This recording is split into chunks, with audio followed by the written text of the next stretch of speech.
Okay.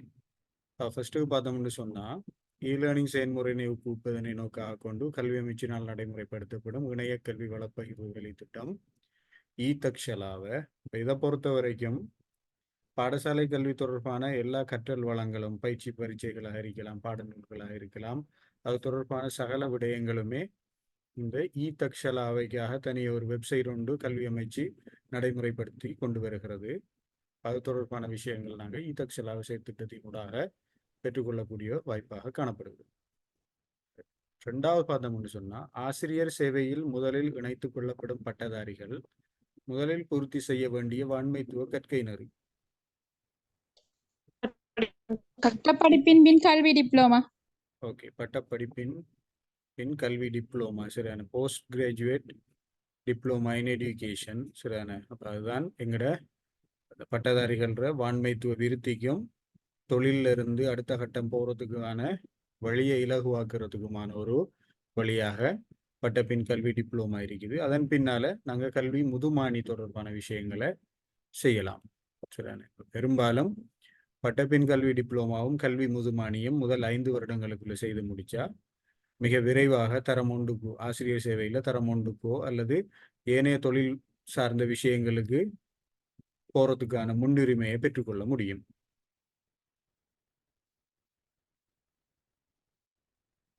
அடுத்த பார்த்தோம்னு சொன்னா, 3வது இலங்கையில சிறைச்சாலையில் அமைக்கப்பட்டுள்ள பாடசாலையின் பெயர். எல்லாருக்கும் தெரியும், வட்டரக்க சிறைச்சாலையில பாடசாலை ஒன்று அமைக்கப்பட்டது. அந்த பாடசாலையில பெயரை தான் கேட்டிருக்கிறதுல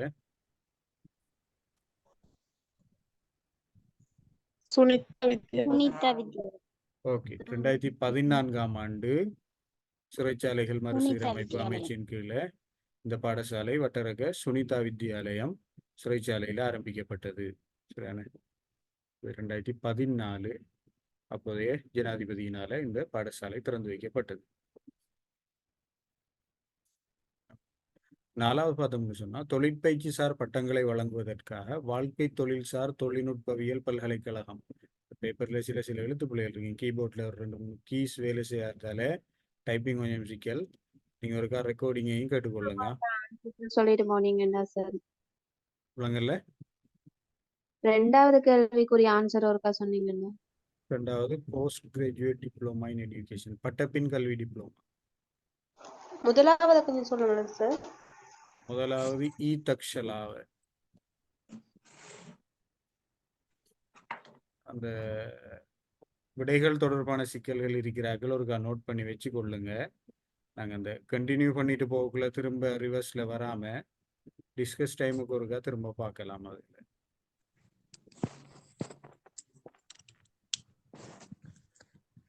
சரி. 4வது பார்த்தோம்னு சொன்னா, யூனிவோடெக் உருவாக்கப்பட்ட ஆண்டு தான் இதுல கேட்கப்பட்டிருக்குது. சரி.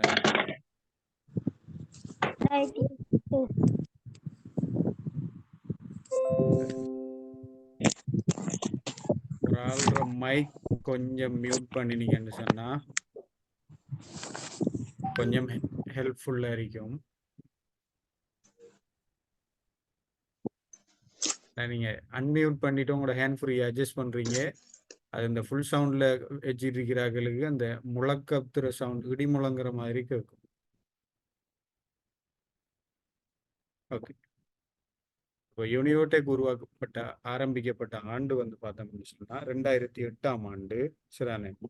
2008ஆம் ஆண்டின் 31ஆம் இலக்க சட்டத்தின் அடிப்படையில இலங்கை தேசிய பல்கலைக்கழக கட்டமைப்புல ஒரு பல்கலைக்கழகமாக தொழில்நுட்பம் சார்ந்த மற்றும் வாழ்க்கை தொழில் சார்ந்த பட்டநெறிகளை பட்டங்களை வழங்குறதுக்காக இந்த யூனிவர்சிட்டி ஆஃப் வொகேஷனல் டெக்னாலஜி உருவாக்கப்பட்டது. சரியான. பிறகு 2008ஆம் ஆண்டு. அது 5வது பார்த்தோம்னு சொன்னா, சமுதாய ஒப்பந்தம், எமிலி போன்ற கல்வியியல் சிந்தனை நூல்களை எழுதிய கல்வியலாளர் யார்?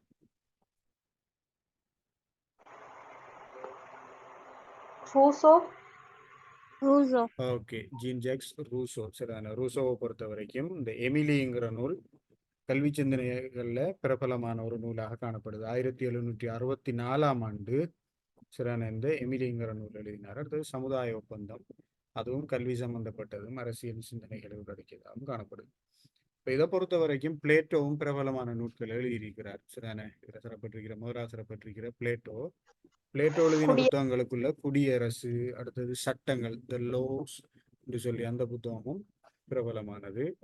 மற்றது ஜோன் டூஇ எழுதின புத்தகங்கள்லையும் சரிதானே பாடசாலையும் சமூகமும், பிள்ளையும் பாட விதானமும் இப்படியான நூல்களும் பிரபலமான நூல்களாக கல்வித்துறையோடு சேர்ந்து காணப்படுகிறது.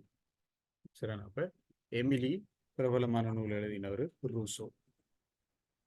சார் அந்த ரூசோ எழுதின புக் ஆண்ட சொல்லுங்களேன். 1764 எமிலி.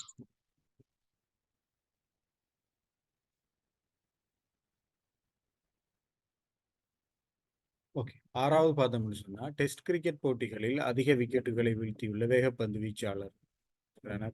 பொதுவான பொது அறிவு கேள்விகளும் ஒன்றொன்று பார்க்கணும் என்ற ரீதியில உள்ளடக்கப்பட்டிருக்கு. டெஸ்ட் கிரிக்கெட் போட்டிகளில் அதிக விக்கெட்டுகளை வீழ்த்தியுள்ள வேகப்பந்து வீச்சாளர்.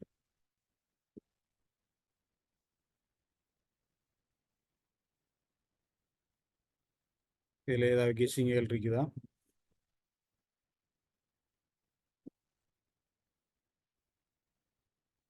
சரியான இதுக்குரிய விட ஜேம்ஸ் ஆண்டர்சன். சரி, 700 விக்கெட்டுகளை வீழ்த்திய முதலாவது வேகப்பந்து வீச்சாளராக இங்கிலாந்து அணியின் வேகப்பந்து வீச்சாளர் காணப்படுகிறார். சரியான.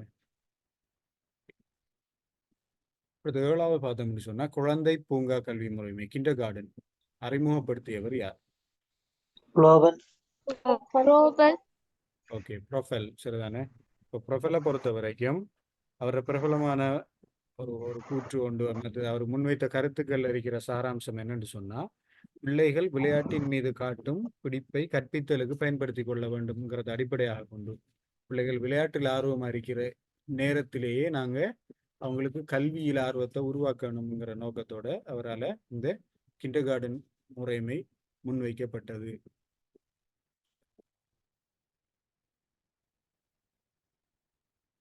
அடுத்து 8வது பார்த்தோம்னு சொன்னா 2023ஆம் ஆண்டு தரவுகளின் அடிப்படையில் இலங்கையர்களுக்கு அதிக அளவில் வேலை வாய்ப்பினை வழங்கும் நாடுகளில் முன்னிலை வகிக்கும் நாடு. இப்போ பொருளாதார சிக்கலுக்கு பின்னால வருடாந்தம் 2 லட்சத்துக்கு மேற்பட்ட இலங்கையர்கள் நாட்டை விட்டு இடம்பெறுவதாக குறிக்கப்பட்டது. இதுல 2023ஆம் ஆண்டு இலங்கையர்களுக்கு அதிக அளவு வேலை வாய்ப்பினை, தொழில் வாய்ப்பினை வழங்கிய நாடுதான் இதில் கேட்கப்பட்டிருக்கிற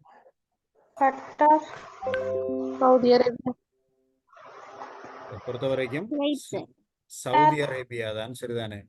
2023ஆம் ஆண்டு கிட்டத்தட்ட 2 லட்சம் இலங்கையர்கள் இலங்கையை விட்டு போனதுல 60,000 இலங்கையர்கள் சவுதி அரேபியாவுக்கு போயிருக்கிறதாக சொல்லப்படுது. அதுவும் இந்த எண்ணிக்கையானது வெளிநாட்டு வேலைவாய்ப்பு பணியகத்தின் கீழ் பதிவு செய்யப்பட்டு போனார்கள். பதிவு செய்யாம நிறைய பேர் தொழில் வாய்ப்புகளுக்கு போயிருப்பாங்க, ஃப்ரீ விசாக்கு போயிருப்பாங்க, அப்படி அதெல்லாம் இல்லாம பதிவு செய்யப்பட்ட எண்ணிக்கையின் அடிப்படையில் சவுதி அரேபியா தான் 2023ஆம் ஆண்டு அதிக இலங்கையர்களுக்கு தொழில் வாய்ப்பு அளித்த நாடாக காணப்படுகிறது. அடுத்த 9வது பார்த்தோம்னு சொன்னா அரச பாடசாலை ஒன்றில் ஆசிரியர் ஒருவருக்கான உரிமையாக அமைவது ஓய்வூதியம்.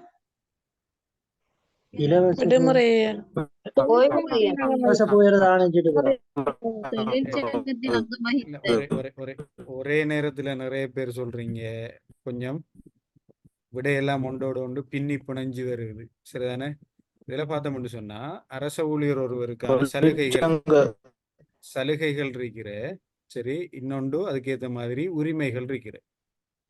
இந்த உரிமைகளை மறுக்க இயலாது, சலுகைகளை மறுக்கலாம். சரிதானே?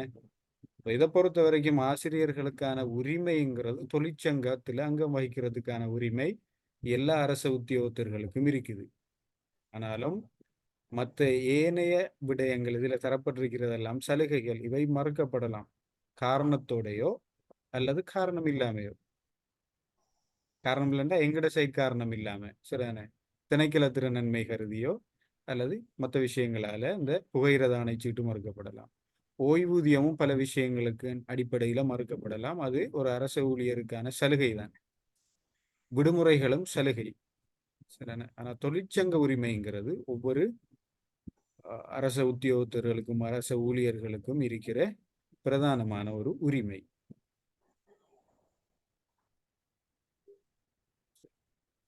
நாங்க அடுத்தது பார்த்தோம்னு சொன்னா 10வது இலங்கை கல்வி நிர்வாக சேவை உருவாக்கப்பட்ட ஆண்டு. இதுக்கு முன்னால உள்ள பேப்பர்ஸ்ல நாங்க ஒரு சேவிஸா பார்த்தோம். ஆசிரியர் சேவை உருவாக்கப்பட்ட 1994 என்று சொல்லி, அதன் அடிப்படையில இலங்கை கல்வி நிர்வாக சேவை உருவாக்கப்பட்ட ஆண்டு 2021 1985 1989. சரிதானே? 2021 SLTAS ஆசிரிய ஆலோசகர் சேவை போன கிளாஸ்ல பார்த்தோம் நாங்க. சரிதானே? இது 1989ஆம் ஆண்டு இலங்கை கல்வி நிர்வாக சேவை உருவாக்கப்பட்டது. சரி, அடுத்தது பார்த்தோம்னு சொன்னா இலங்கையில் முதலாவது அஞ்சல் முத்திரை வெளியிடப்பட்ட ஆண்டு. இலங்கையில உள்ள திணைக்களங்களுக்குள்ள பாரம்பரிய திணைக்களம், புராதன திணைக்களங்களுக்குள்ள 2-3 திணைக்களம் இருக்கிறது. முதலாவது திணைக்களம் என்னன்னு தெரியுமா?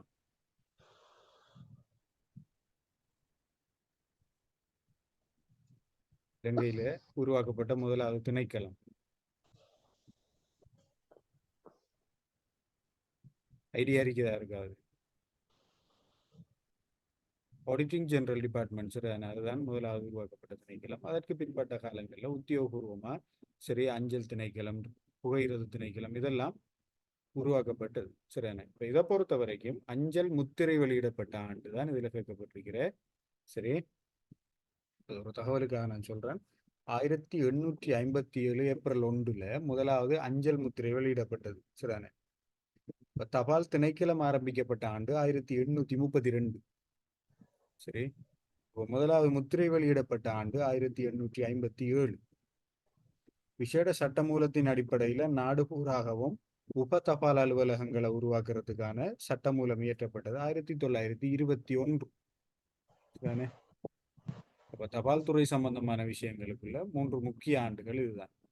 திணைக்களம் உருவாக்கப்பட்ட 32, முத்திரை வெளியிடப்பட்ட 57, உப தபாலகங்களை நிறுவுறதுக்கான சட்டமூலம் முன்வைக்கப்பட்டது, பிரேரணை முன்வைக்கப்பட்ட 1921. சரி, இப்போ முதலாவது முத்திரையை பொறுத்த வரைக்கும் அப்போதைய இலங்கையின் பிரித்தானிய ராணியாக இருந்த குயின் விக்டோரியாட முகத்தை உள்ளடக்கியதாக ஒரு முத்திரை வெளியிடப்பட்டது. சரிதானே? அது 6 பெனி என்று சொல்றாங்க அப்ப இருந்த பண பெறுமதியின் அடிப்படையில. இப்ப அது கிட்டத்தட்ட 75,000 பவுண்ட்ஸுக்கு மேல அந்த முத்திரைக்கான பெறுமதி இருக்குது சொல்றாங்க. ஓகே, 12வது பார்த்தோம்னு சொன்னா நிர்வாக ரீதியான அநீதிகள் புறக்கணிப்புகளை விசாரிக்கும் அதிகாரத்தினை உடைய சுயாதீன அலுவலர்.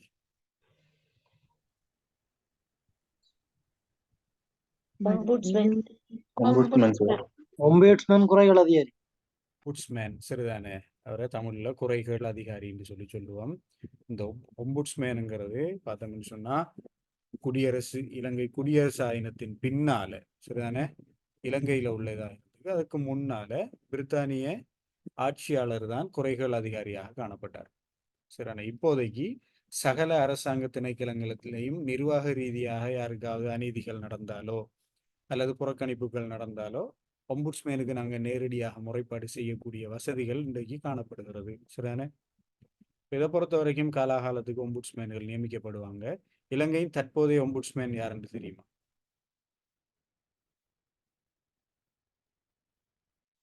ஐடியா இருக்குதா? இப்போதைய ஒம்புட்ஸ்மேனா இருக்கிறவர் சரிதான ஓய்வு பெற்ற உயர் நீதிமன்ற நீதியரசர் நீதிபதி HBK ஹிரும்புரேகமங்கிறவர் தான் இப்போதைக்கு கரண்ட்லி 2023ஆம் ஆண்டு பின்னர் தொடர்ச்சியாக ஒம்புட்ஸ்மேனாக பதவி வகிக்கிறார். சரிதானே? KBK ஹிரும்புரேகம.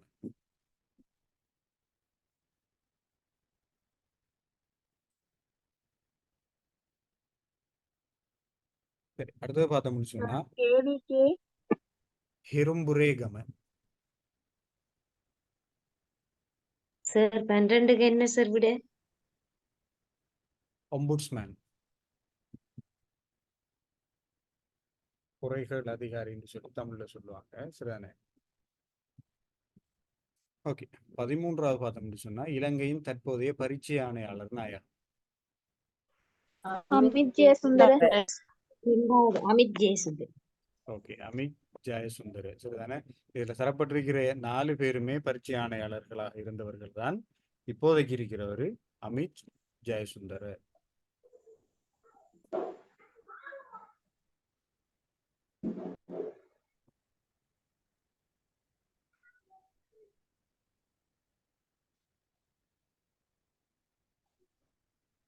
அடுத்த 14வது பார்த்தோம்னு சொன்னா, இலங்கையின் அரச கரும மொழியாக தமிழ் மொழியும் ஏற்றுக்கொள்ளப்பட்ட ஆண்டு யாது? 58. ஓகே, 1958 என்ன. இப்போ இதில் பொலிட்டிக்கல் சயின்ஸ் படித்தாக்களுக்கு இது சம்பந்தமான வரலாறு தெரிஞ்சிருக்கும். 1956 தனிச்சிங்கள சட்டம் கொண்டு வரப்பட்டதால் ஏற்பட்ட குழப்பங்களின் அடிப்படையில் பலவித போராட்டங்களுக்கு பின்னால சரியான ஆகஸ்ட் 1958 தமிழ் மொழியும் அரச கர்ம மொழியாக ஏற்றுக்கொள்ளப்பட்டு விசேட சட்டமூலம் கொண்டு பாராளுமன்றத்தில் நிறைவேற்றப்பட்டது 1958. அடுத்த பார்த்தோம்னு சொன்னா 15வது, இலங்கையில் வறிய பிள்ளைகளுக்கும் அனாதை சிறார்களுக்கும் கல்வி புகட்ட விஸ்கமிர், அரமன் ஹவுஸ் போன்ற இடங்களை உருவாக்கியவர் யாவர்? ஒல்லாந்தர். ஒல்லாந்தர்கள் சரிதானே. இப்போ காலனித்துவ ஆட்சி காலத்தின் அடிப்படையில சரி ஒல்லாந்தர்கள் பலவிதமான கல்வி சார்ந்த அமைப்புகளையும் கல்வி அடிப்படைகளையும் உருவாக்கினதுல முன்னிலை வகிக்காங்க. சரி, அவங்க ஆசிரியர்கள் வான்மைத்துவத்தை அவங்க அப்பயே யோசிச்சு நோமல் என்று சொல்லி போட்டு ஆசிரியர்களுக்கு பயிற்சி வழங்குற ஒரு பாடசாலையோ கொழும்புல தோற்றுவிச்சாங்க. நோமல் என்று சொல்லி அதில் பேர். சரி, அடுத்து பாடசாலை நிர்வாக கட்டமைப்பை ஒழுங்குபடுத்துறதுக்கு ஸ்கோலாக்கல் கமிஷன் என்ற ஒன்றை உருவாக்கினாங்க. சரிதானே. அடுத்தது அனாதை பிள்ளைகளுக்கு கல்வி வழங்குறதுக்காக விஸ்கமீர் என்று சொல்லியும், வறிய பிள்ளைகளுக்கு கல்வி வழங்குறதுக்காக அவங்களோட விஷயங்களை கவனிக்கிறதுக்காக அரமன் ஹவுஸ்ன்னு சொல்லி போட்டு இப்படி கல்வித்துறை சார்ந்த நிர்வாக கட்டமைப்பை பலப்படுத்துறதுல ஒல்லாந்தர்கள் இதுல பிரதான பங்கை வகிக்கிறாங்க. அதற்கு பின்னால வந்த ஆங்கிலேயர்கள காலத்துல மிஷனரி சம்பந்தமாகவும் மதம் சார்ந்த கல்வி முறைமையும் தான் அதுல அவங்களதுல ஆரம்ப காலத்துல நடைமுறைப்படுத்தப்பட்ட காரணியாக இருக்கு. சரி, அதுக்கு பின்னால பிற்பட்ட காலங்கள்ல தான் சுதந்திர காலப்பகுதிகளில் தான் கல்வி மறுசீரமைப்பு புரட்சிகளும் முக்கியமான ஒரு சில அறிக்கைகளும் முன்வைக்கப்பட்டது. சரி, இப்போ இதுல நீங்க அந்த இலங்கட கல்வி வரலாறை பார்க்க ஒவ்வொரு அரசியல் யாப்பின் அடிப்படையில சிபாரிசுகளை முன்வைக்கிற குழுக்களால கல்வி தொடர்பான சில சிபாரிசுகள் முன்வைக்கப்பட்டது. தனித்தனி அறிக்கைகள் எல்லாம் இருக்கிறதுல சரியான அதுகளையும் கொஞ்சம் நீங்க தொடர்புபடுத்தி படிச்சு கொண்டா உங்களுக்கு அது இலகுவானதாக இருக்கு. அது 16வது பார்த்தோம்னு சொன்னா, இலங்கையின் மிக நீளமான பாலம் பின்னியா பாலம் 396 மீட்டர் சரியான நீளமான பாலம் தான் இப்போதைக்கு இலங்கையில மிக நீளமான பாலமாக கருதப்படுது. அடுத்து 17வது பார்த்தீங்கன்னு சொன்னா, உயர்கல்வி வழங்குவதற்காக மாணவர்களை தெரிவு செய்ய காக்கோ எனும் நுழைவுத் தேர்வினை நடத்தும் நாடு எது? சீனா. சீனா சரியான. இதுல மேல தரப்பட்டிருக்கிற 3 நாடுகளும் சரியான பின்லாந்து தவிர உயர்கல்விக்காக மாணவர்களை அனுமதிக்கிறதுக்கு பிரபலமான தேர்வு பரீட்சைகளை நடத்துகிற நாடுகள் தான். இதுல கொக்கோங்கிறது சரியான அல்லது காக்கோ குவாக்கோ இப்படி பல விதங்கள்ல அதை சொல்லுவாங்க. ஆனா அதுல ப்ரொனன்சியேஷன் காக்கோன்னு சொல்லித்தான் சொல்லப்படுது. சீனா தான் நடத்துது சரியான. ஜப்பானை பொறுத்த வரைக்கும் இஜேயுன்னு சொல்லி போட்டு ஒரு என்ட்ரன்ஸ் எக்ஸாமினேஷன் ஒன்றை வச்சுதான் அவங்க எஜுன்னு சொல்லி அவங்க சொல்றாங்க சரியான. என்ட்ரன்ஸ் டு ஜப்பானீஸ் யூனிவர்சிட்டிஸ் சொல்லி தான் அதுல வழக்கம் அதுல குறிப்பிடப்படுது. அடுத்து கொரியாவை பொறுத்த வரைக்கும் தென்கொரியாவை பொறுத்த வரைக்கும் சரியான சுனங் என்று சொல்லி போட்டு ஒரு பரீட்சையை நடத்துது. இதுல பிரபலமானது காக்கோ சீனா தான் சரிதானே.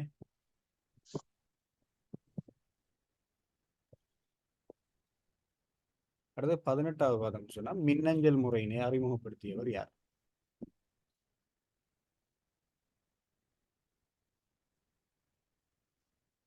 ஐடியா இருக்குது அந்த கேள்வியில?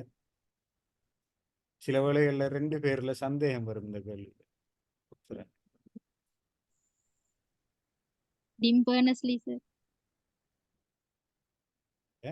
சரியான. மின்னஞ்சல் முறையினை அறிமுகப்படுத்தியவர் ரே தொமிலின்ஸ் என்கிற ஒரு அமெரிக்க சாஃப்ட்வேர் இன்ஜினியர் தான். ஆனால் சில நேரங்களில் நீங்கள் பார்த்துருப்பீங்க ஒரு சில புத்தகங்கள்ல அல்லது இதில் சிவா ஐயாத்துறைன்னு சொல்லி ஒரு ஆள் பேர் இருக்கு. மின்னஞ்சல் முறையினை அறிமுகப்படுத்திய தமிழர் என்ற ரீதியில் ஒரு சில இதுகள் இருந்திருக்கும். இப்போ டிம் பர்னர்ஸ்-லீங்கிறவர் இன்டர்நெட் உருவாக்கினவர் சரிதானே. சார்லஸ் பபேஜுங்கிறவர் கணினியின் தந்தை என்று சொல்லப்படுறவர். ரே தொமிலின்சன் சரிதானே 1971ஆம் ஆண்டு சரிதானே இந்த மின்னஞ்சல் முறையினை ஒரு கணினியில இருந்து இன்னொரு கணினிக்கு கம்பி இல்லா தொழில்நுட்பம் மூலம் செய்தி அனுப்பக்கூடிய அடிப்படைகளை உருவாக்கினதன் மூலம் மின்னஞ்சல் முறையினை அறிமுகப்படுத்தினார். சிவாய்யாதுரைங்கிறவர் 1994ஆம் ஆண்டு அவர் ஒரு நிறுவனத்தின் மூலமாக இமெயில் மேனேஜ்மெண்ட் சாஃப்ட்வேர் என்று சொல்லி ஒரு மென்பொருளை உருவாக்கினார். சரிண்ணே. அதாலதான் இதுல அந்த மின்னஞ்சலுங்களுக்குள்ள சிவாய்யாதுரையில பேர் சில நேரங்கள்ல இது நீங்க எங்கேயாவது வாசிச்சிருந்தீங்கன்னு சொன்னா உங்களுக்கு ஞாபகம் இருக்கலாம். ஓகே, 19 பார்த்தோம்னு சொன்னா பாடசாலை ஆளணியர்கள் மேலதிக நேர கொடுப்பன பெற தகுதியான வகையினர்.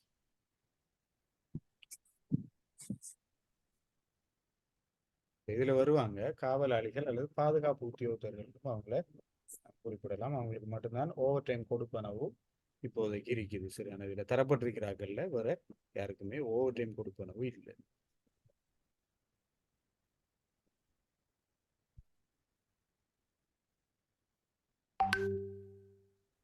இருபதாவது பார்த்தோம்னு சொன்னா இது அந்த பெர்ஃபார்மன்ஸ் ரிப்போர்ட்டோட தொடர்பானது. சரியான நாங்க லாஸ்ட் பேப்பர்லையும் பார்த்தோம் நாங்கள் ஏ-லெவல் எக்ஸாமினேஷன் தொடர்பானது. இப்போ இதுல 2023ஆம் ஆண்டு தரம் 5 புலமை பரிசு முடிவுகளின் அடிப்படையில் சித்தியடைந்தோர் வீத அடிப்படையில் கிழக்கு மாகாணத்தின் நிலை.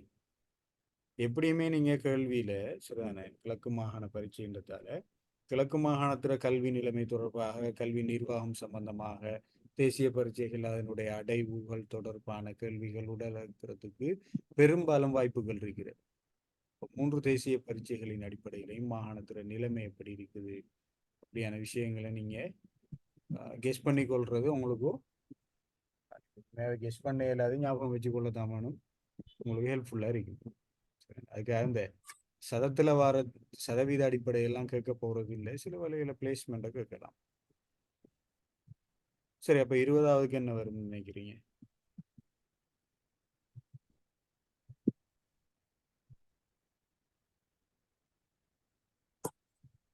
சரியான அதுக்கு முதல் நாங்க இதுல ஒரு விஷயத்தை விளங்கி கொள்ள வேண்டியிருக்கு. புலமை பரிசில் பரீட்சையில சித்தி என்றா என்ன? 70 மார்க்ஸுக்கு மேல எடுக்கிறோம். ஓகே, 2 வினாபத்திரங்கள்லையும் 30 அதாவது 30 அடிப்படை புள்ளிகள். சரிதானே. 70 புள்ளிகள் எடுத்தா அவங்க பாஸ். இதுதான் அவங்களோட அரச நியமத்தின் அடிப்படையில புலமை பரிசில் பரீட்சையில சித்திங்கிறது. இதை பொறுத்த வரைக்கும் கிழக்கு மாகாணம் இறுதியாக நடந்த புலமை பரிசில் பரீட்சையில 69.55% மாணவர்கள் தான் 70க்கு மேல பெற்று 9வது இடத்துல இருக்குது. சரிதானே. இன்னொன்று எங்களுக்கு எல்லாம் தெரிஞ்ச ஒரு பாஸ் ஒன்று இருக்கிற சரி வெட்டுப்புள்ளிகளின் அடிப்படையில மாவட்ட ரீதியான வெட்டுப்புள்ளிகளின் அடிப்படையில கிழக்கு மாகாணத்திலிருந்து தோற்றிய மாணவர்களுக்குள்ள 11.56% மாணவர்கள் வெட்டுப்புள்ளிகளுக்கு மேல பெற்று 8ஆம் இடத்துல இருக்கிறது. இதுதான் கிழக்கு மாகாணத்துல இறுதியான புலமை பரிசில் பரீட்சையில் இருக்கிற முடிவு. சரி, இப்ப இந்த பரீட்சையில 2 அடிப்படைகளையும் முதலாவது இருக்கிறது சப்ரகமுமா. 70 புள்ளி எடுத்து பாஸ் பண்ணாக்களுக்குள்ளேயும் சப்ரகமும் வெட்டுப்புள்ளிகளுக்கு மேல் பெற்றுக்கொண்ட மாணவர் எண்ணிக்கையிலையும் சப்ரகமு மாகாணம் முன்னிலையில் இருக்கிறது.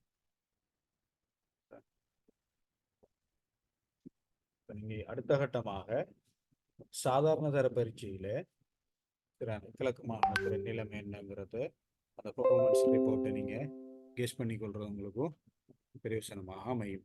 சில வேளைகளில் எக்ஸாம் பின்னுக்கு போனா அதுக்கிடையில பெண்டிங்ல இருக்கிற எக்ஸாம் ரிசல்ட்ஸ் வந்தா அந்த இதில் கொஞ்சம் நீங்க அப்டேட் பண்ணி கொள்ளுங்க.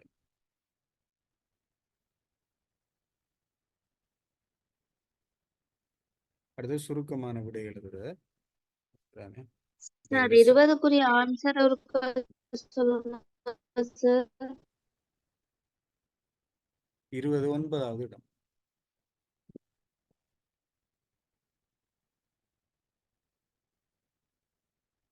சரி, இப்ப நாங்க சிக்கலுக்குரிய கொஸ்டின்ஸ் ஒரு திரும்ப இந்த பேப்பரை முடிச்சிட்டு லாஸ்ட்டாக ஃபுல்லாக திரும்ப ஒரு டிஸ்கஷன் ஒன்றை பண்ணலாம்னு நினைக்கிறேன். அப்படியே கண்டினியூஸாக போகிறது கொஞ்சம் இன்டரப்ஷன் இல்லாமல் போயிட்டு இருக்கிறதுக்கு ஹெல்ப்ஃபுல்லாக இருக்கும். சரியானே? ஓகே, நாங்கள் இந்த ஷார்ட் ஆன்சர் கொஷின்ஸை தொடர்ந்து பார்க்கலாம். இலங்கையின் சராசரி கல்வி அறிவு வீதம் என்ன? மத்திய வங்கி ஆண்டறிக்கையின் அடிப்படையிலேயோ அல்லது புள்ளி விவரவியல் திணைக்களத்தின் 39.1 93.3 92 சரியான. இலங்கையின் சராசரி கல்வி அறிவு வீதம் 93.3 சராசரி. சரியான. அதுக்கு கீழே பார்த்தீங்கன்னு சொன்னா மத்திய வங்கி ஆண்டறிக்கையில பால் ரீதியான கல்வி நிலைமை காட்டப்பட்டிருக்கும். சரியான. ஆண்கள கல்வி அறிவு வீதம் 94.3, பெண்கள 92.3. சரியான. அப்ப சராசரி 93.3. சில வேளைகள்ல அந்த புள்ளி விபர தரவுகள் எங்களுக்கு ஒரு அந்த சுருக்கமானதாகவோ அல்லது விளக்கமான விடைகள் எழுதுற மாதிரியான கேள்விகள் வரக்குள்ளேயோ அந்த புள்ளி விவரங்கள் எங்களுக்கு கொஞ்சம் அவசியமாக காணப்படலாம் சில வேளைகள்ல.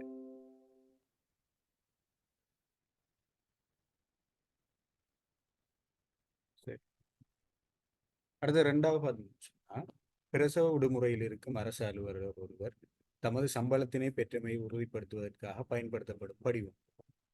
டி படிவம் டி G35. இதை பொறுத்த வரைக்கும் 2 வகையான படிவங்கள் பாவனைகள். சரியான. அரச ஊழியர்கள் பொதுவானாக்களுக்காக ஜெனரல் 38 பொது 38 படிவம் ஒன்றுகிற அது எல்லாருமே பயன்படுத்தலாம். கல்வித்துறையை பொறுத்த வரைக்கும் டி ஃபார்ம் என்று சொல்லி ஒரு ஃபார்ம் சொல்லுவாங்க. சரியான. டி டி ஃபார் டாக், அதுக்கு வரதா டி. ஆனா அந்த படிவத்துற பேர் உண்மையா B17. பி ஃபார் போலா B17. அந்த படிவத்துல போட்டிருக்கோம் எஜுகேஷன் B17. ஆனா அந்த ஃபார்மை சொல்ற டி ஃபார்ம்னு சொல்லி போட்டு. சரியான. ஆனா இது பொதுவாக எல்லா ஊழியர்களும் பயன்படுத்துறது. பிரசவ விடுமுறைகள் இருக்கிறது. சரியான. அடுத்தது தற்காலிக இணைப்பில் இருக்கிற ஊழியர்களாக இருக்கலாம், ஆசிரியர்களாக இருக்கலாம். இந்த பொது 38 படிவத்தை பயன்படுத்துவாங்க பரவலாக. சரி. ஆனா கல்வித்துறையில் இருக்கிறார்களுக்கு பிரத்யேகமாக இருக்கிற படிவம் இந்த டி ஃபார்ம் சொல்லி சொல்ற ஃபார்ம்.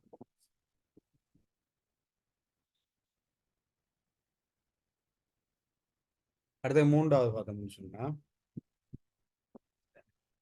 2022 2023 முடிவுகள் வெளியாகின சாதாரண தரப்பரீட்சை முடிவுகளின் அடிப்படையில் கிழக்கு மாகாணத்தின் நிலை. அப்போ நாங்கள் லாஸ்டா நடந்த பேப்பர்ல A லெவல்ல கிழக்கு மாகாணத்தின் நிலைமை என்னென்று பார்த்தோம். இப்போ இதுல மேலுக்கு ஸ்காலர்ஷிப் நிலைமை மாகாணத்தில் என்னென்று பார்த்துட்டோம். இப்போ இதுல இப்போதைக்கு கேட்கப்பட்டிருக்கிறது சாதாரண தர பரீட்சை முடிவுகளின் அடிப்படையில கிழக்கு மாகாணத்தின் நிலை என்ன?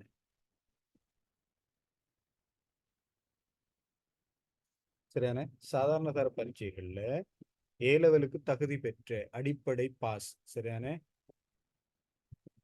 3C 3Sங்கிற அடிப்படை சித்தி அடைந்த மாணவர்கள் எண்ணிக்கையின் அடிப்படையில கிழக்கு மாகாணம் 74.53 வீதமான சித்தி வீதத்தை கொண்டு 4ஆம் இடத்துல இருக்குது.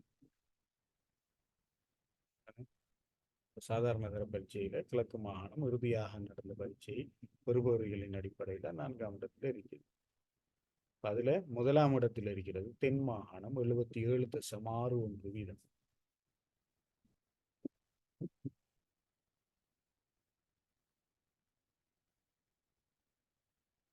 சரி, இது அண்மையில நடந்த ஒரு விஷயம் தாங்க. நாங்க பெரும்பாலும் அப்டேட்ல இருப்போம். பெரும்பாலானாக்கள் அண்மையில் ஹெலி விபத்தில் பலியான ஈரானிய ஜனாதிபதி இப்ராஹிம் ரைசி. சில வேளை இன்னமும் ஆன்சர் இந்த பேப்பர் செட் பண்ணலன்னு சொன்னா சில வேளைகள்ல அண்மை கால நடப்புகளை உள்ளடக்கக்கூடிய வாய்ப்பு இருக்கு. இப்ராஹிம் ரைசி ஈரானிய ஜனாதிபதி ஹெலி விபத்தில் உயிரிழந்தவர்.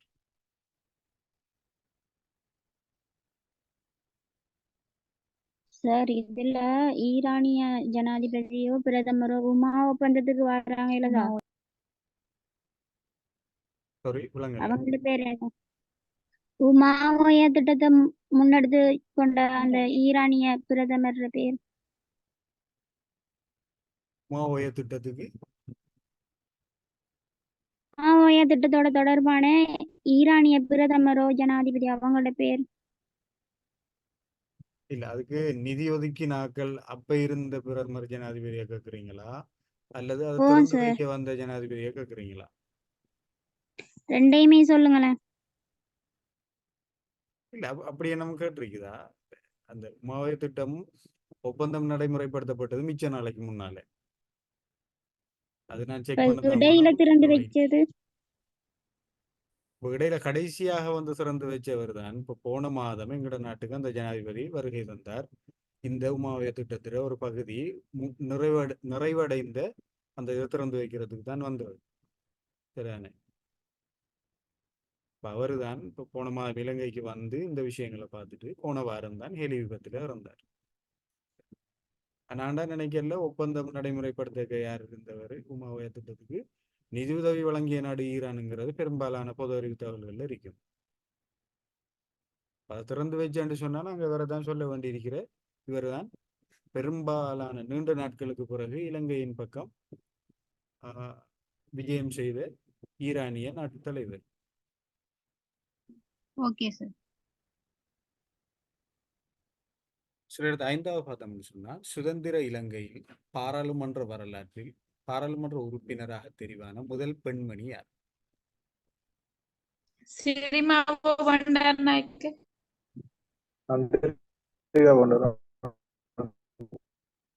இதுல 2 விஷயங்கள் இருக்கிற. இலங்கை பாராளுமன்றம்ங்கிறது வந்து 47க்கு பின்னால. சரிதானே? அதுக்கு முன்னாலே பெண்கள் பிரதிநிதித்துவம் இருக்குது. ஸ்டேட் கவுன்சில்ல இருந்து இருக்கு. இப்ப இதுல கேட்கப்பட்டிருக்கிறது இலங்கை பாராளுமன்றம். அப்ப 47க்கு பின்னால. சரிதானே? 47ஆம் ஆண்டு நடந்த தேர்தலில் டெய்சி மரியா புளோரன்ஸ் சேனநாயக்க பெரும்பாலான விஷயங்கள் இடங்கள்ல பாத்தீங்கன்னு சொன்னா புளோரன்ஸ் சேனநாயக்க தான் இலங்கையில முதலாவது எம்பி, லேடி எம்பின்னு சொல்லியிருக்கு. 47ஆம் ஆண்டு புளோரன்ஸ் சேனநாயக்க அவரோட முழு பேர் டெய்சி மரியா புளோரன்ஸ் சேனநாயக்க 47ஆம் ஆண்டு பாராளுமன்றத்துக்கு தெரிவு செய்யப்பட்டார். அவைக்கு முன்னாலேயே சரிதானே 1931ஆம் ஆண்டு தேர்தல் மூலம் ஸ்டேட் கவுன்சிலுக்கு தெரிவு செய்யப்பட்டால் அடலின் மொலமூரே இதுல கேட்கப்பட்டிருக்கிறது சுதந்திர இலங்கை பாராளுமன்றம் தானே. இதுல புளோரன்ஸ் சேனநாயக்க தான் இதுல விடையாக வருகிறது.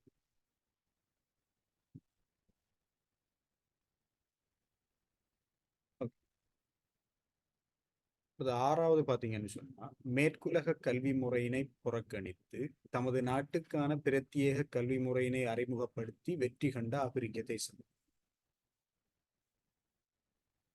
இது கல்வி தொடர்பான வரலாற்றிலேயோ அல்லது கல்வி வளர்ச்சி சம்பந்தமான விஷயங்கள்லயோ இந்த தேசத்துல அந்த கல்வி தொடர்பான முன்னேற்றத்தை உருவாக்குறதுக்கு உதாரணம் காட்டப்படுற ஒரு தேசம் தான் இது. இது தன்சானியா. சரிதானே? விலங்குல ஏதாவது கேட்குறீங்களா? இல்லை எனக்கு அந்த வாய்ஸ் இன்டரப்ட் ஆகி வரதால விளங்குது இல்லை.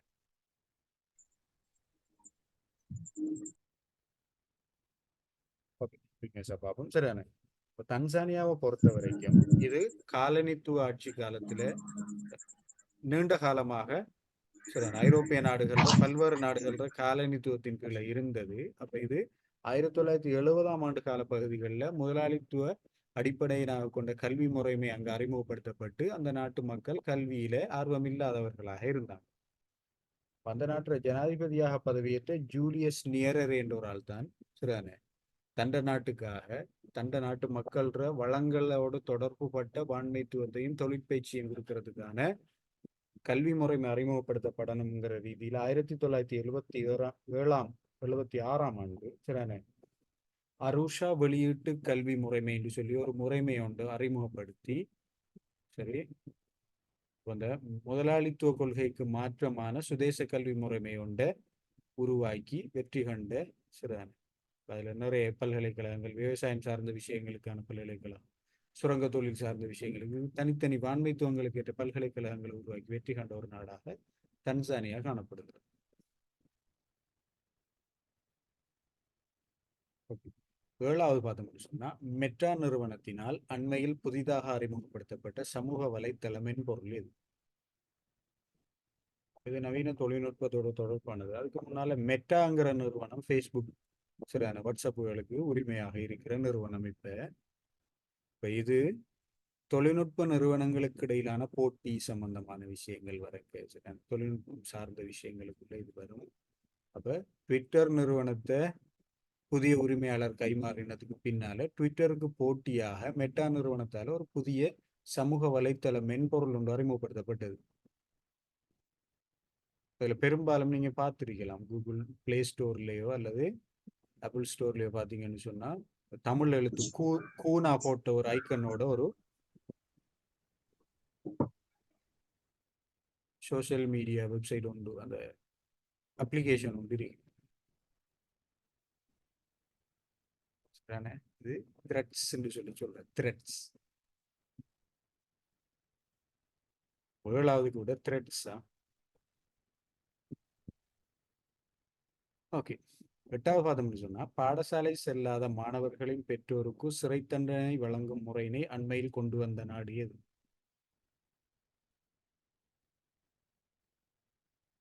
பாடசாலை செல்லாத மாணவர்களின் பெற்றோர்களுக்கு சிறை தண்டனை வழங்கும் முறை. இதை பொறுத்த வரைக்கும் 2023ஆம் ஆண்டு ஆகஸ்ட் மாதத்துல சவுதி அரேபியா தான் இப்படி ஒரு சட்டத்தை கொண்டு வந்தது. பாடசாலைக்கு பிள்ளைகள் அனுப்பலன்னு சொன்னா பெற்றோர்களை சிறையில் அடைக்கிற ஒரு சட்டம் ஒன்றை கொண்டு வந்தது. இப்ப இலங்கையை பொறுத்த வரைக்கும் இலங்கையும் கட்டாய கல்வி வயதில்லை நடைமுறையில உள்ள ஒரு நாடு. சில மாணவர்கள வருகையை பாடசாலைகளுக்கு மாணவர் வருகை உறுதிப்படுத்துறதுக்கான பெரும் பங்கு பெற்றோருக்கு இருக்குங்கிற ரீதியில இலங்கையிலையும் ஒரு நடைமுறை இருக்கிறது. ஆனா பெரும்பாலும் அது நடைமுறைப்படுத்தப்படுறதில்ல. சரிதானே? பாடசாலைக்கு உரிய காரணங்களின் அடிப்படையில அந்த வயசுக்குள்ள இருக்கிற மாணவர்கள் அனுப்பல் என்று சொன்னா அந்த பெற்றோர்களுக்கு எதிராக வழக்கு தொடரலாம். சரிதானே? அப்ப அடிப்படை நீதி கட்டமைப்பின் அடிப்படையில இணக்க சபையில முதலாவது வலைக்கல்வி பணிப்பாளரும் அதிபரும் சேர்ந்து அந்த பெற்றோருக்கு எதிரான முறைப்பாடு செய்வாங்க. அடிப்படை சரிதானே? பெரும்பாலும் நடைமுறைப்படுத்தப்படுறதில்ல. ஆனால் சட்ட ஏற்பாடுக்கு இப்படியான விஷயங்கள் எல்லாம் இருக்குது.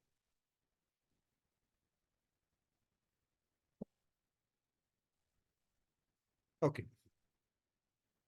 9வது பார்த்தோம்னு சொன்னா காலனித்துவ ஆட்சி இலங்கையில் இருந்து கொண்டு செல்லப்பட்ட பெறுமதியான பொருட்களின் உரிமையை மீள கையளிப்பதற்காக இலங்கையுடன் ஒப்பந்தம் செய்துள்ள நாடு. இது அண்மையில கடந்த வருடம் தான் நடந்தது. இது சரியான காலனித்துவ ஆட்சியில இலங்கையிலிருந்து மிக பெறுமதியான பொருட்கள் எல்லாம் கொண்டு சூறையாடப்பட்டது அல்லது கொண்டு செல்லப்பட்டது.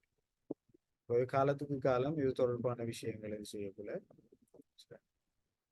பெறுமதியான பொருட்கள் ஒரு சிலவற்றின் உரிமையை இலங்கை அரசாங்கத்துக்கு மீள கையளிக்கிறதுக்காக ஒரு நாடு முன் வந்து அரசாங்கத்தோட ஒரு ஒப்பந்தம் ஒன்று மேற்கொண்டிருக்கு.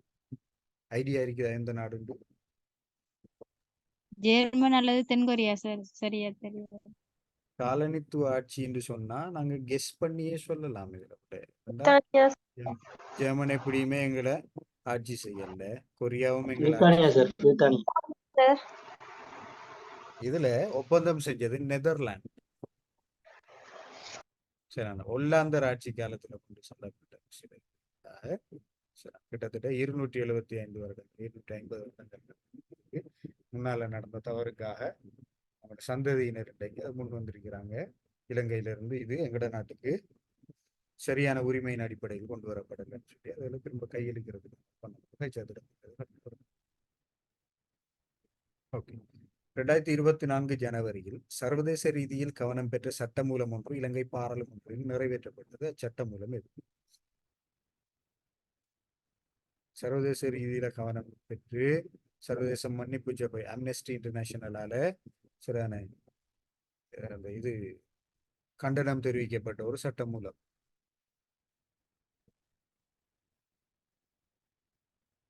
ஐடியா இருக்குதா? கேள்விப்பட்ட மாதிரி எங்கேயாவது? நிகழ்நிலை காப்பு சட்டம் என்று சொல்லி ஒரு சட்டம் உருவாக்கப்பட்டு நிறைவேற்றப்பட்டது. சமூக வலைத்தள பாவனைகளை கட்டுப்படுத்துறது, நிகழ்நிலை மூலமாக அரசை விமர்சிக்கிறது, அரசுக்கு எதிரான விஷயங்களை பேசுறது தொடர்பான கட்டுப்பாடுகளை வலுப்படுத்துறது தொடர்பான சட்டம். அப்ப இது இலங்கை பிரஜைகள அடிப்படை கருத்து சுதந்திரத்துக்கு எதிரான ஒரு சட்டம் என்று சொல்லி போட்டு நிறைய சர்வதேச நாடுகள் சர்வதேச அமைப்புகளும் கண்டனம் தெரிவிச்சும் அது பாராளுமன்றத்தில் பெரும்பான்மை வாக்குகளால் நிறைவேற்றப்பட்ட ஒரு சட்டம் நிகழ்நிலை காப்பு சட்டம் மூலம். சரிதானே? ஓகே. அப்ப இந்த பேப்பர்ல ஒரு சின்ன மாற்றம் ஒன்று செஞ்சிருக்கிற தொடர்ச்சியா ஷார்ட் ஆன்சர்ஸே இல்லாம எங்களோட தேடலை கொஞ்சம் பெருசாக்குறதுக்காக அல்லது எங்களோட டிஸ்கஷனை கொஞ்சம் பெருசாக்குறதுக்காக ஒரு சில இந்த 6000 கேள்விகள் பரீட்சைக்கு எப்படியும் வரப்போறது இல்லை இந்த அமைப்பு கேள்விகள் இருந்தாலும் எங்களோட அந்த ஒன்றோடு ஒன்று தொடர்புபடுத்தி எங்களோட விஷயங்களை கொஞ்சம் தேடலை கொஞ்சம் கூட்டலாம் ரீதியில இந்த கேள்விகளை உள்ளடக்கி இருக்கிற சரிதானே? நினைக்கிறேன் இப்படியான கேள்விகள் உங்களுக்கு பிரயோசனமாக இருக்கும். ஒன்று நீங்க லிங்க் பண்ணி செய்யக்குள்ள பரீட்சையின் அடிப்படையில மட்டுமில்லை, நீங்க ஆசிரியர் சேவைக்கு உள்வாங்கப்பட்டதன் பின்னாலேயும் உங்களுக்கு பிரயோசனமாக இருக்கும். நாங்க தொடர்ந்து பார்த்துட்டு போகலாம். சரி, சுருக்கமாக ஆராய்வோம். முதலாவது பாடசாலைகளின் வகைப்பாடு. இலங்கையில அரச பாடசாலைகள்ன்ற வகைப்படுத்தல் ஒரு 3 அடிப்படைகள்ல இருக்குது. அந்த 3 அடிப்படையும் இங்க தரப்படும். சரிதானே? ஒன்று பாடசாலைகள் கொண்டிருக்கிற தரங்கள் அல்லது வகுப்புகள் அடிப்படை. சரி, அதுல ஒரு 4 வகையான பாடசாலைகள் இருக்குது. 1AB, 1C, Type 2, type 2, type 3. சரி, அதுல அந்த ஆழமாக விளங்கப்படுத்த வேண்டிய ஒரு தேவை இல்லைன்னு நினைக்கிறேன். சொல்ற அடிப்படையில இருந்து ஆனா பெரும்பாலானர்களுக்கு தெரிஞ்சிருக்கும் தரங்களின் அடிப்படையில. பிரைமரி மட்டும் தரம் 5 மட்டும் இருக்கிறது. சரி, அந்த டைப் 3 O level வரைக்கும் இருக்கிறது. அல்லது சில நேரங்கள்ல 9ஆம் ஆண்டோட மட்டுப்படுத்தப்பட்ட பாடசாலைகள் இருக்கு. சரி, அது வகை 2 அடிப்படையில டைப் 2 சொல்லி. சரி, அப்ப உயர் தரத்துல கலைத்துறையும் வணிகத்துறையும் இருக்கிற பாடசாலைகள் பெரும்பாலும் 1C பாடசாலைகளாக உள்ளடங்கப்படும். அடுத்தது அனைத்து உயர்தர பாடப்பிரிவுல அனைத்து துறைகளையும் உள்ளடக்கி இருக்கிற வசதியான அல்லது பெரிய பாடசாலைகள் 1AB சொல்லி இருக்கு. சில வேளைகள்ல நீங்க சில இடங்கள்ல பார்த்துட்டு இருக்கீங்க சூப்பர் 1AB சொல்லி போட்டு ஒரு சில பாடசாலைகள்ல போட்டிருப்பாங்க. அது உண்மையாகவே அது ஒரு தரப்படுத்தல் அல்ல. அது அவங்க அந்த பிரபலமான பாடசாலைங்கிறதால அவங்க போட்டுக்கிட்டு இருக்கிறாங்க. சரியான சூப்பர் 1AB ஒரு கேட்டகரைசேஷன் இல்லை, வகைப்படுத்தல் இல்லை. ஆனா ஒரு சில பிரபலமான பாடசாலைகள் சூப்பர் 1ABன்னு சொல்லி போட்டு. எனக்கு கொழும்புல ஒரு தமிழ் ஸ்கூல் ஒன்று, தமிழ் மீடியம் ஸ்கூல் ஒன்றுல பார்த்த ஞாபகம். நேம் போர்ட்ல பிரேக்கெட்ல சூப்பர் 1AB பாடசாலைன்னு சொல்லி போட்டிருந்தாங்க. அப்ப தரத்தின் அடிப்படையில இந்த 4 பிரிவுகள் தான். அடுத்த 2வது பார்த்தோம்னு சொன்னா நிர்வாக முறைமையின் அடிப்படையில். சரி, இது ஏதாவது கெஸ் இருக்குதா? நிர்வாக முறைமையின் அடிப்படையில்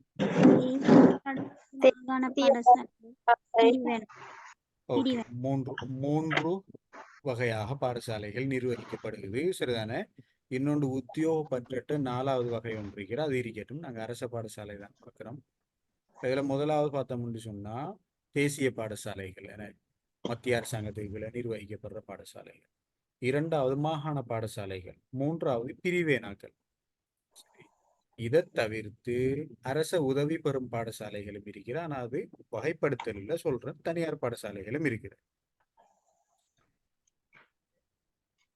ஓகே, அடுத்த 3வது பார்த்தோம்னு சொன்னா பொருளாதார ரீதியான பிரிப்பு ஒன்று இருக்கிற பாடசாலைகளுக்குள்ள பொருளாதார அடிப்படை.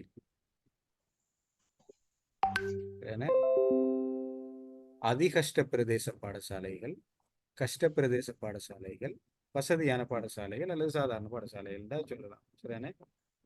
அதிகஷ்டம், கஷ்டம். அடுத்தது இனி அந்த 3வது வகையை என்னன்னு சொல்லல. அப்ப நாங்க ஆட்டோமேட்டிக்கா அதை எடுக்கலாம். ஒன்று இது 2க்கும் இல்லாத வசதியான பாடசாலைகள் அல்லது சாதாரண பாடசாலைகள் எடுக்கலாம். இந்த ஆசிரியர்களை பொறுத்த வரைக்கும் அவங்களுக்கு ஒரு விஷயம் கொடுப்பனவு இந்த பாடசாலை அடிப்படையில் இருக்கிற. மற்றது மாணவர்களுக்கு சரிதானே பௌதீக வளங்கள் வழங்குறதுலையும் இந்த பாதணிகளுக்கான மேலதிக வவுச்சர் ஒன்று அதிகஷ்ட பிரதேச பாடசாலை மாணவர்களுக்கு, கஷ்ட பிரதேச பாடசாலை மாணவர்களுக்கு வழங்கப்பட்ட யூனிஃபார்ம் அப்படி மேலதிகமாக வழங்கப்படுற இப்படியான விஷயங்களுக்கான ஒரு பகுப்பு உண்டு பாடசாலைகளை பொறுத்த வரைக்கும். இந்த 3 அடிப்படைகளையும் இலங்கையில பாடசாலைகள் வகைப்பாடு காணப்படுகிறது. சரிதானே?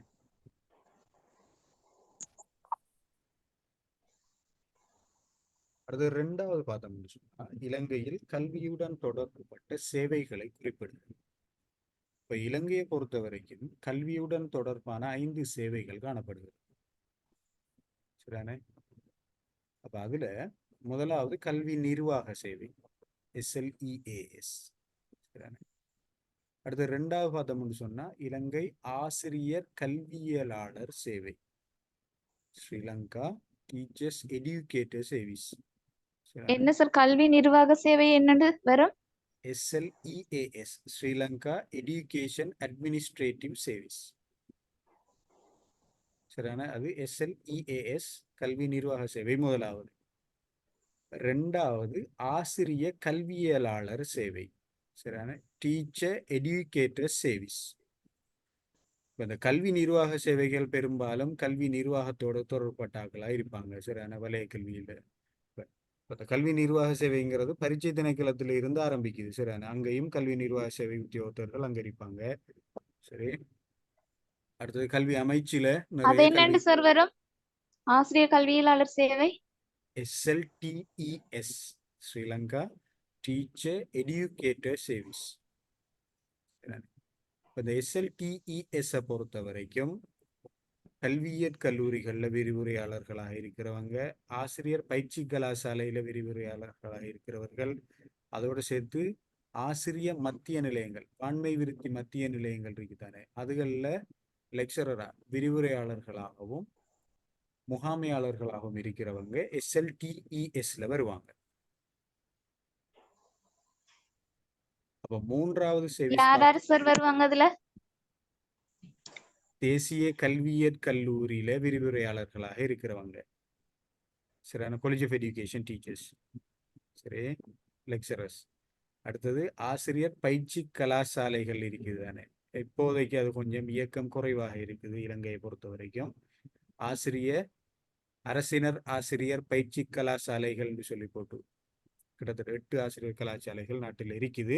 ஆனா இப்போதைக்கு அதுல இயக்கம் குறைவாக இருக்குது. அடுத்து வார புதிய கல்வி சீர்திருத்தத்தில் ஆசிரியர் பயிற்சி கலாசாலைகளை கலைச்சி சரியான ஒன்று காலேஜ் ஆஃப் எஜுகேஷனோட அவங்களோட நிர்வாகத்தையோ அல்லது ஒவ்வொரு காலேஜ் ஆஃப் எஜுகேஷனும் ஒவ்வொரு கல்வியியல் பல்கலைக்கழகங்களாக மாற்றப்படும் சொல்லி கல்வி அமைச்சர் சொல்லி இருக்கிறார்.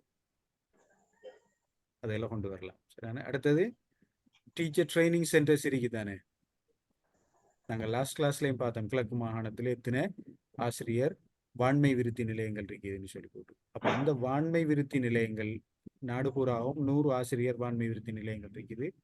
அதுகள விரிவுரையாளர்களாகவும் முகாமையாளர்களாகவும் இந்த SLTES இருக்கிற உத்தியோகத்தர்கள் கடமையாற்றுவாங்க. 3வது இலங்கை ஆசிரிய ஆலோசகர் சேவை Sri Lanka teacher advisory service SLTAS.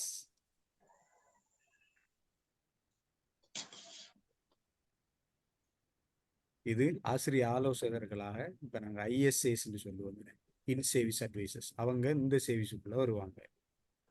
3வது இலங்கை அதிபர் சேவை ஸ்ரீலங்கா பிரின்சிபல் சர்வீஸ். 4வது ஸ்ரீலங்கா டீச்சர் சர்வீஸ் இலங்கை ஆசிரியர் சேவை.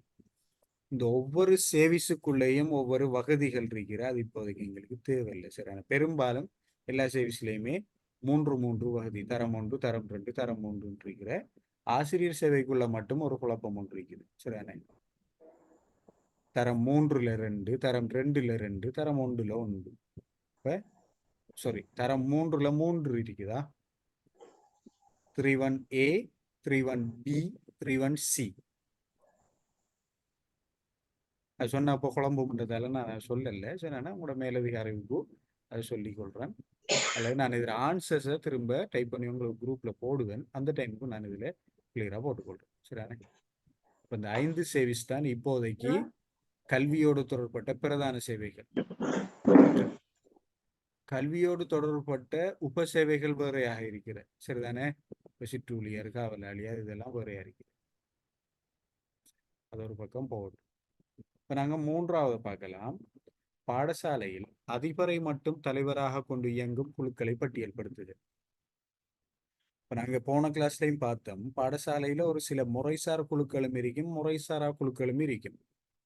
இப்ப இதுல கட்டாயம் இந்த குழுவுக்கு, இந்த கமிட்டிக்கு அல்லது இந்த சொசைட்டிக்கு, இந்த அசோசியேஷனுக்கு அதிபர் தான் தலைவர், வேற யாருமே உத்தியோகபூர்வமாக தலைவரா இருக்கலாதுங்கிற அடிப்படையில ஒரு சில குழுக்கள் இருக்குது. அந்த குழுக்களை தான் இதுல பட்டியல்படுத்த சொல்லியிருக்குது. சரிதானே? இதுல முதலாவது பாடசாலை அபிவிருத்தி குழு. சரி, நாங்க பாடசாலை அபிவிருத்தி குழு, அதுல இருந்து தெரிவு செய்யப்படுற பாடசாலை அபிவிருத்தி நிறைவேற்று குழு. இந்த குழுவுக்கு கட்டாயம் அதிபர் தான் தலைவர். சரிதானே? அடுத்தது பாத்தீங்கன்னு சொன்னா பாடசாலை முகாமைத்துவ குழு, மேனேஜ்மெண்ட் கமிட்டிக்கும் அதிபர் தான் தலைவர். சரிதானே? அந்த தலைமை பொறுப்பு அல்லது அது சார்ந்த கடமைகளை அவர் டெலிகேட் பண்ண இயலாது, வேற யாருக்கும் டெலிகேஷன் ஒன்று செய்ய இயலாது. அடுத்தது பார்த்தீங்கன்னு சொன்னா பழைய மாணவர் அமைப்புகள், பழைய மாணவர் சங்கமாக இருக்கலாம், பழைய மாணவியர் சங்கமாக இருக்கலாம். உத்தியோகபூர்வமான பழைய மாணவர் சங்கத்துக்கு அதிபர் தான் தலைவர். சரிதானே?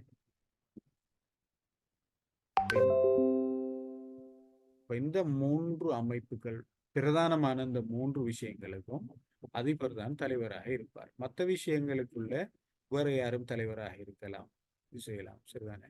அதிபர் அவருடைய பொறுப்புகளை பிரிச்சு கொடுக்கலாம். அந்த விஷயங்கள்ல அவர் பிரிச்சு கொடுக்க இயலாது. சரி,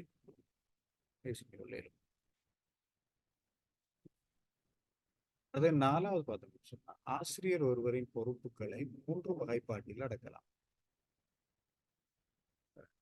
ஆசிரியர் ஒருவர் வகைப்பாகத்தை நாங்க போன கிளாஸ்ல பார்த்தோம். ஆசிரியர் ஒருவர் பொறுப்பு, 3 விதமான பொறுப்புகள் தொடர்பாக ஆசிரியர் கவனம் செலுத்தணும் சொல்லி சொல்லப்படுது. அதுல முதலாவது பார்த்தோம்னு சொன்னா ஆசிரியருக்கு ஒழுக்கம் சார்ந்த பொறுப்பு இருக்குது. சரி, அவர் ஆசிரியர் பணியில் இருக்கிறதன் அடிப்படையில ஒழுக்கவியல் சார்ந்த விஷயங்களுக்கான முன்மாதிரியாக அவர் இருக்கணும்னு சொல்லப்படுது. 2வது தொழில் சார்ந்தது. சரிதானே? தொழில்ல தான் சம்பளம் பெறுற தொழிலுக்கு விசுவாசமாக இருக்கிற அது சார்ந்த பொறுப்புகள். இன்னொன்று பார்த்தோம்னு சொன்னா நியமனம் சார்ந்த பொறுப்புகள்.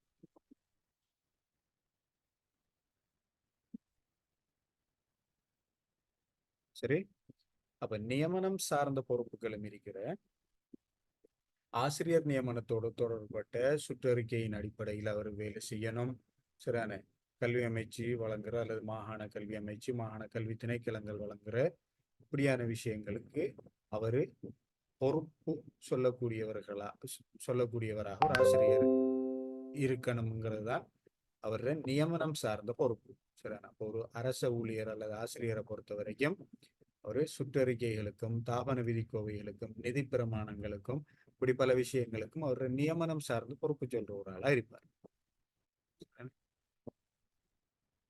அந்த விஷயங்களை நாங்க ஒரு ஆசிரியர் பொறுப்புகளாக செஞ்சுள்ளே. ஓகே, அடுத்து 5வது பார்த்தோம்னு சொன்னா 1996ஆம் ஆண்டு ஐக்கிய நாடுகள், நாங்க போன கிளாஸ்லயும் பார்த்தோம், ஜெக்ஸ் டெய்லர் அறிக்கை, ஆணைக்குழு அறிக்கை குறிப்பிடப்பட்ட கல்வியின் 4 தூண்கள். கல்வியில 4 தூண்கள் என்று சொல்லி யுனெஸ்கோ அறிவதற்காக கற்றல், ஓகே, செய்வதற்காக கற்றல், உடைந்து வாழ்வதற்காக கற்றல், நிலைத்திருப்பதற்காக கற்றல். ஓகே, இந்த 4 தூண்களும் தான் அதில் சொல்லப்படுது. சரிதானே? Learning to know, learning to do, learning to live together, learning to be, நிலைத்திருக்கிறது. சரிதானே? அறிவதற்காக கற்றல், செய்வதற்காக கற்றல், இணைந்து வாழ கற்றல், நிலைத்திருக்க கற்றல். இது 4 பிரதானமான தூண்களாக இந்த ஐக்கிய நாடுகள் 96ஆம் ஆண்டு வெளியிட்ட ஜெக்ஸ் டெய்லர் ஆணைக்குழு அறிக்கையின் அடிப்படையில வரையறுக்கப்பட்டதாக காணப்படுகிறது. சரி, அடுத்த 6வது பார்த்தோம்னு சொன்னா கல்வி வழங்கப்படும் 3 பிரதான வழிமுறைகளை குறிப்பிடுது.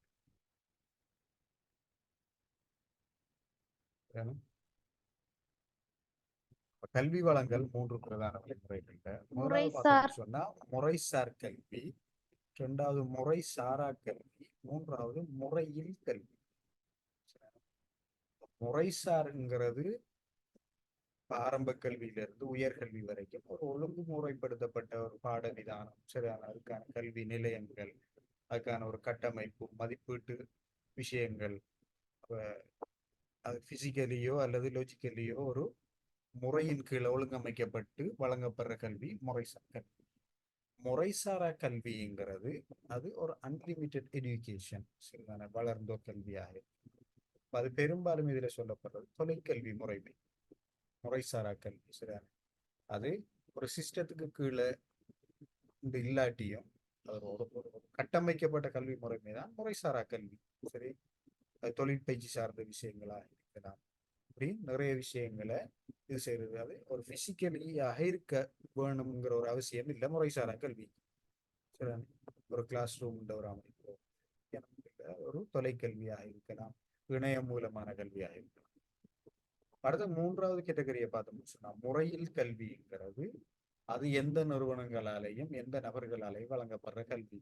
இயற்கையாக பெற்றுக்கொள்ற அறிவு. ஒரு மனிதன் இயற்கையாக சூழல்ல இருந்தும் தான் பார்க்கிற நபர்கள்ட்ட இருந்தும் தான் பார்க்கிற விஷயங்கள்ல இருந்து பெற்றுக்கொள்ற அறிவைத்தான் இங்க முறையில் கல்வின்னு சொல்லி குறிப்பிடப்படுது. இப்ப இது மூன்றும் தான் கல்வி வழங்கப்படுற பிரதானமான முறைகளாக காணப்படுகிறது. ஓகே, அது ஏழாவது பார்த்தோம்னு சொன்னா இலங்கையின் கல்வி வளர்ச்சிக்கு உதவும் சர்வதேச நிறுவனங்களை பட்டியல்படுத்துங்க. இப்ப நாங்க ஏற்கனவே ஒரு சில விஷயங்கள் பார்க்கல, இந்த செயற்திட்டத்துக்கு இது உதவி செய்தது, இந்த உலக செயற்திட்டத்துக்கு இந்த வங்கி, அமைப்பு உதவி யுனிசெஃப். செய்தது. சரிதானே, ஓகே. அதுல முதலாவது பார்த்தோம்னு சொன்னா நாங்க கிளாஸ்ல பார்த்தது ஜெம்சே திட்டம், இபிஎஸ், இதுக்கெல்லாம் உலக வங்கி நிதி வழங்கியது. சரிதானே, அதோட சேர்த்து ஆசிரிய அபிவிருத்தி வங்கி, ஏசியன் டெவலப்மெண்ட், ஏடிபி வழங்கியது. சரி, அடுத்து யுனிசெஃப் பிரதான பங்கு வகிக்குது. அதோட சேர்த்து யுனெஸ்கோ, சரிதானே, அதோட யுஎன்டிபி, ஐக்கிய நாடுகள் அபிவிருத்தி திட்டம். இப்ப இதெல்லாம் பிரபலமான நிறுவனங்கள். இதை தவிர்த்து நூற்றுக்கணக்கான ஆயிரக்கணக்கான என்ஜிஓஸ் இருக்குது, நான் கவர்மெண்டல் ஆர்கனைசேஷன், ஐஎன்ஜிஓ இருக்கலாம், லோக்கல் என்ஜிஓஸா இருக்கலாம். சரியான கல்வி வளர்ச்சிக்கு சர்வதேச நிறுவனங்கள் ரீதியில வரையறுக்கப்பட்ட எண்ணிக்கைக்கு கீழே இந்த அமைப்புகளை கொண்டு வரலாம். ஆசியா உலக வங்கி, சரி, யூனிசெஃப், யுனெஸ்கோ, யுஎன்டிபி, இப்படியே நிறைய விஷயங்களை நிறைய அமைப்புகளை நாங்கள் அதில் கொண்டு. அடுத்த எட்டாவது பார்த்தோம்னு சொன்னா வலய கல்வி பணிமனை ஒன்றில் பிரிவுகளை குறிப்பிடுது. இப்போ ஜோனல் எஜுகேஷன் ஆஃபீஸ்ல காணப்படுற பிரிவுகளும் திட்டமிடல் படியும் நிர்வாகத்திலும் ஒரு 4 பிரிவுகள், சரிதானே, 4 பிரதி கல்வி பணிப்பாளர்கள் வழங்கப்பட்டிருக்கும். 5வது ஒரு பிரிவு ஒன்று இருக்கும், சரிதானே, பாடசாலையின் வளங்கள் தொடர்பான பாடசாலை வேலைகள் தொடர்பான பொறியியல் பிரிவு ஒன்று இருக்கும். அது மாவட்ட பொறியியலாளருக்கு கீழே அந்த மாவட்டத்துக்கு கீழே இருக்கிற எல்லா வலயங்கள்லையும் அந்த பிரிவு இருக்கு. சரி, பாடசாலைகள் வேலை பிரிவு ஒரு பக்கம் இருக்கு. மொத்தம் 5 பிரிவுகள் இருக்குது இதுல. சரி, முதலாவது அட்மினிஸ்ட்ரேஷன், நிர்வாகம் சம்பந்தமான விஷயங்களை பார்க்கறதுக்கான ஒரு பிரிவு ஒன்று இருக்கு. 2வது எஜுகேஷன் டெவலப்மெண்ட், கல்வி அபிவிருத்தி. அப்ப கல்வி அபிவிருத்தி தொடர்பான பரீட்சைகளுக்கு தயார்படுத்துறது, துணை பரீட்சைகள் அது செய்யறது, கல்வி தரத்தை உயர்த்துறது தொடர்பான விஷயங்கள் அதுக்கு செயற்படுத்தப்பட்டிருக்கு. அடுத்த 3வது பார்த்தோம்னு சொன்னா பிளானிங், கல்வி திட்டமிடல் பிரிவு. இப்ப இதுவும் பாடசாலைகள் வளங்கள், பௌதிக வளங்கள் தொடர்பான விஷயங்களை பார்க்கலாம். ஆசிரியர்கள். முதலாவது என்ன சார்? முதலாவது நிர்வாகம், அட்மினிஸ்ட்ரேஷன். அடுத்து 4வது பிரிவு பார்த்தோம்னு சொன்னா மேனேஜ்மெண்ட், சரி, கல்வி முகாமைத்துவம். மேனேஜ்மெண்ட்டுக்கு கீழே, சரிதானே, நிதி தொடர்பான விஷயங்கள், கொடுப்பனவுகள், சீருடை, புத்தகம், இப்படியான விஷயங்கள் எல்லாம் கல்வி முகாமைத்துவ பிரிவுக்குள்ள வரும். 5 பிரிவுகள் இருக்கும், 4 பிரிவுகள். சரி, அதுல நீங்க 6வது பிரிவையும் ஒன்று போட்டுக் கொள்ளலாம். ஆனா இது பெரும்பாலும் எல்லா அலுவலகங்களையும் இருக்கிறன்றதால, சரி, நிதி பிரிவு ஒன்று இருக்கும், பினான்சியல் இது ஒன்று, அக்கௌண்டன்ட்டுக்கு கீழே. சரிதானே, ஆனா பிரதானமான கல்வியோடு தொடர்புபட்ட பிரிவுகள் 4 தான். 4 பிரதி கல்வி பணிப்பாளர்கள் அதுக்கு பொறுப்பாக நியமிக்கப்பட்டிருப்பார்கள். சரிதானே, அட்மினிஸ்ட்ரேஷன் ஒன்று, எஜுகேஷன் டெவலப்மெண்ட் ஒன்று, பிளானிங் ஒன்று, மேனேஜ்மெண்ட் ஒன்று. இதனாலும் மேலதிகமாக பாடசாலைகளுக்கு இந்த பொறியியல் தொடர்பாக, கட்டுமானம், பௌதீக வளங்கள் தொடர்பான விஷயங்களுக்காக இது ஒன்றுமே இருக்கும். அதில் சிறான பாடசாலை வேலைகள் பிரிவு ஒரு மாவட்ட பொறியியலாளர் பிரிவில் அதில் டெக்னிக்கல் ஆஃபீஸர்ஸ் எல்லாம் அதில் இருப்பாங்க. இதுதான் பேப்பரில் உள்ளடக்கப்பட்ட விஷயங்கள். அடுத்த பேப்பர்லையும் இது தொடர்பான மேலதிகமான தொடர்ச்சியான இப்படி கொஞ்சம் இந்த வாஸ்ட் ஏரியாவை கவர் பண்ணக்கூடிய பெரிய இதுகளை கவர் பண்ணக்கூடிய வகையில் கேள்விகளை உள்ளடக்கினா உங்களுக்கு கொஞ்சம் கூடுதலான அறிவை பெற்றுக்கொள்ளக்கூடியதாக இருக்கும் என்று நினைச்சு உள்ளடக்கி இருக்கிறேன். சரி, இவ்வளவுதான் கிடையாது. இப்போ இது தொடர்பாக நாங்கள் மேலதிகமாக டிஸ்கஸ் பண்ண வேண்டிய விஷயங்களை இப்போதைக்கு நாங்கள் டிஸ்கஸ் பண்ணுவோம்.